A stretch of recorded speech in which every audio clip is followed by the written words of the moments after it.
एक व्यसनाधीन होऊन एक आत्महत्याचा प्रकार तयार होतो. कालच जालना जिल्ह्यातनं सुद्धा अशीच एक बातमी आली होती आणि इथेही भोकरदन तालुक्यामध्ये अशीच घटना घडली आणि इथल्या बडोदा गावातील शेतकरी गणेश तांगडेनंही लग्न जुळत नाही म्हणून जीवन संपवलं. बरं, या 3 घटना काही आपल्या राज्याला नव्या नाही आहेत. आपल्या सोलापुरामध्ये लग्न होत नाही म्हणून अविवाहित तरुणांनी अनोखा नवरदेव मोर्चाही काढला होता आणि अधिवेशनात यावर चर्चाही झाली होती. आता या विषयाची गांभीर्य किती आहे हे पाहण्यासाठी आपण आता आकडेवारी पाहूयात आणि त्यासाठी आपण जाऊयात मीडिया सेंटरला. नक्की परिस्थिती किती भीषण आहे हे आकडेवारीतून आपल्याला कळेल. 2023 साली एनसीआरबी नुसार 1,24,730 पुरुषांनी आत्महत्या केल्या.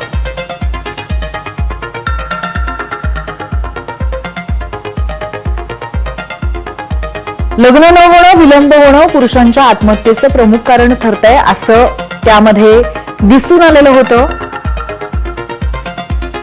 लग्न न जुळणं किंवा विलंबामुळे 2022 साली 697 पुरुषांनी आत्महत्या केली. राज्यामध्ये 2011च्या जनगणनेनुसार प्रति 1000 मुलांमागे 921 मुली आहेत. म्हणजे हे जे प्रमाण आहे ते अजूनही प्रचंड कमी आहे. 1000 मुलांमागे 921 मुली. वाढलेल्या अपेक्षा आणि आर्थिक निकष यामुळेही ग्रामीण तरुणांच्या लग्नात अडचणी येत आहेत. शहराची ओढ आणि जीवनशैलीतील बदल यामुळे सुद्धा ग्रामीण तरुणांच्या लग्नाला विलंब सातत्याने होताना दिसतोय. 2023 साली पुरुषांची लग्न न जुळल्यामुळे झालेल्या आत्महत्या एकूण आत्महत्यांच्या 5% होत्या. हा बराच मोठा आकडा आहे.